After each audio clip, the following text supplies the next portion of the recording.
Friends, ఈరోజు మన hero passion pro BS6 model bike యొక్క ఫుల్ వైరింగ్ డయాగ్రామ్ను క్లియర్గా వివరంగా తెలుసుకోబోతున్నాం. ముందుగా బ్యాటరీ నుంచి వచ్చే పవర్ సప్లై మొత్తం బైక్కి ఎలా పంపబడుతోందో చూడండి. మెయిన్ ఫ్యూజ్ ఇగ్నిషన్ స్విచ్ ద్వారా మొత్తం సిస్టమ్ ఆన్ అవుతుంది. ఇందులో head light, tail light, brake light, indicators, horn, speedometer, sensors వంటి ప్రతి ఎలక్ట్రిక్ యూనిట్కు వేర్వేరు కలర్ వైర్లు ఉన్నాయి. హెడ్ లైట్ సర్క్యూట్లో రెడ్, యెల్లో, గ్రీన్ వంటి కలర్ వైర్లు head light switch, pass switch, fuse box మీదుగా ECU వరకు వెళ్లి పనిచేస్తాయి. మళ్ళీ orange wire left indicator, sky blue wire right ఇండికేటర్కి కనెక్ట్ అయ్యి ఇక్కడి నుంచి ఫ్రంట్ మరియు రియర్ ఇండికేటర్ బల్బ్స్ వరకు వెళ్తుంది.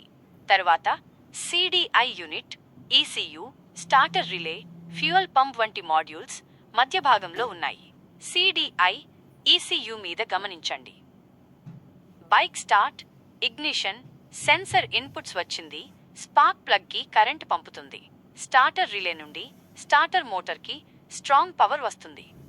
Horn, break switch, tail lamp, side stand sensor, ABS sensor లాంటి కాంపోనెంట్స్ కింది వైపు ఉన్నాయి. వీటి వైరింగ్ కనెక్షన్స్ను వేర్వేరు కలర్ కోడ్లో ఉన్నాయి.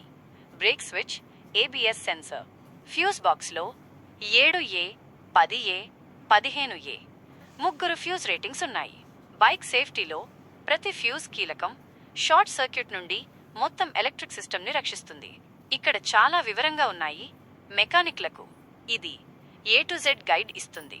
Bike repair, wiring trouble shoot చేయాలంటే చూసే డయాగ్రామ్ ఇది. ఈ వీడియో కనుక మీకు ఉపయోగపడితే తప్పకుండా సబ్స్క్రైబ్ చేయండి. TR mechanic in Telugu channel. నీ బైక్ రిపేరింగ్ మరియు వైరింగ్ డౌట్స్ ఉంటే కామెంట్ చేయండి. థ్యాంక్స్.